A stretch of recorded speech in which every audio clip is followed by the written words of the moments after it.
সেদিন Facebook scroll করতে করতে একটা সুন্দর লেখা চোখে পড়ল, ভাবলাম আপনাদের সাথে শেয়ার। টং দোকানে দাঁড়িয়ে চা খাচ্ছিলাম, বিল দিয়ে ঘুরেই দেখি পাশে ইলেকট্রিসিটি পোলটার গায়ে কি একটা লিফলেটে লাগানো। উৎসাহ নিয়ে এগিয়ে গেলাম। সাদা কাগজে লাল কালি দিয়ে বড় বড় করে লেখা, আমি 1000 টাকার একটা নোট এখানে হারিয়ে ফেলেছি, যদি কেউ খুঁজে পান দয়া করে আমার কাছে পৌঁছে দিন। আমি একজন বৃদ্ধ মহিলা, চোখে খুব কম দেখি।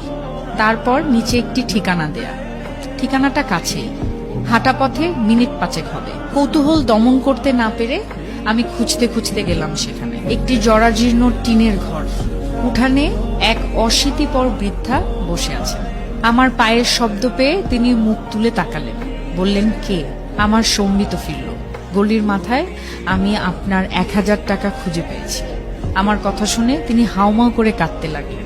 একটু পর কিছুটা ধাতস্থ হয়ে বললেন, বাবা, এ পর্যন্ত অন্তত 10 থেকে 12 জন আমার কাছে এসেছে আর 1000 টাকা করে দিয়ে বলেছে তারা নাকি রাস্তায় আমার টাকা খুঁজে পেয়েছে।